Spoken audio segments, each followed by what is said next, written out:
Apa khabar kawan-kawanku? Kita jumpa lagi. Ya. Maka ustaz pun ada mengingatkan kita, tetapi saya nak berkongsikan juga. Ya. Apakah itu? Cahaya Al-Quran di malam hari. Wahai saudara-saudaraku yang dirahmati Allah Subhanahu Wa Taala, ketahuilah bahawa malam bukan hanya masa untuk tidur dan berehat. Malam adalah waktu di mana hati yang hidup akan mencari Tuhannya. Lidah yang lembut akan menyebut namanya. Dan tangan yang beriman akan membuka lembaran Al-Quran, kalam suci yang menjadi cahaya di dunia dan pelita di akhirat. Apabila seseorang itu membiasakan dirinya membaca Al-Quran pada setiap malam, maka rumahnya tidak lagi gelap, walaupun lampu telah padam. Ini kerana cahaya Al-Quran menembusi setiap dinding, menerangi setiap ruang dan menghalau segala kegelapan makhluk halus yang tidak suka akan zikir dan kalam Allah Subhanahu Wa Taala. Dalam sebuah hadis, Rasulullah sallallahu alaihi wasallam bersabda, "Jangan jadikan rumah kamu seperti kubur. Sesungguhnya syaitan lari daripada rumah yang dibacakan surah Al-Baqarah." Hadis riwayat Muslim. Lihatlah betapa besar kuasa bacaan Al-Quran.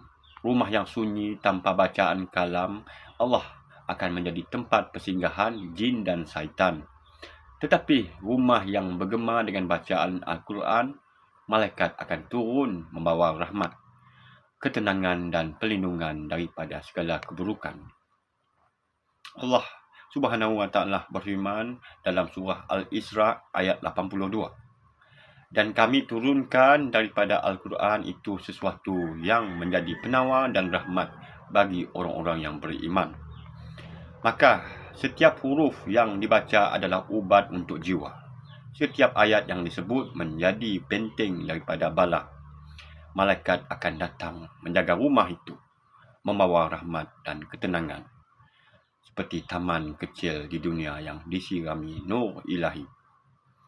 Bayangkanlah, ketika orang lain lena dibuai mimpi, malaikat turun melingkari rumahmu, menjaga keluargamu, memelihara anak-anakmu daripada gangguan syaitan dan bala yang tidak terlihat.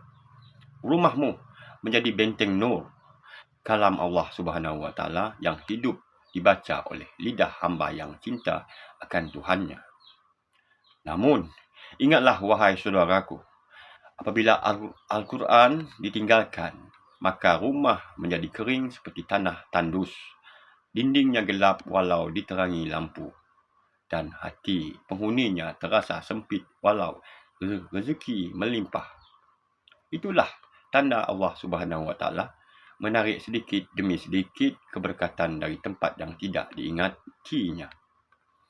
Maka, jadikanlah malam-malammu malam yang bercahaya. Ambillah masa walau beberapa ayat. Bacalah dengan hati yang tenang, kerana setiap huruf yang dibaca, malaikat mencatatkan pahala, syaitan menjauh, dan rahmat Allah turun seperti hujan yang menyegarkan jiwa. Wahai hamba Allah Subhanahu Wa Taala, jangan biarkan rumahmu menjadi seperti kubur yang sunyi tanpa Al-Quran. Jadikan ia taman yang hidup dengan kalam Allah Subhanahu Wa Taala, tempat malaikat berlindung dan tempat rahmat turun.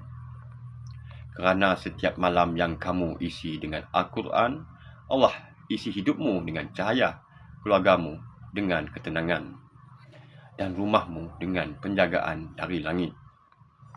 Bacalah Al-Quran kerana ia akan datang pada hari kiamat sebagai syafaat bagi pembacanya. Hadis riwayat Muslim. Sekian. Ya. Terima kasih kawan-kawan sebab singgah di halaman kita. Jumpa lagi. Assalamualaikum warahmatullahi wabarakatuh.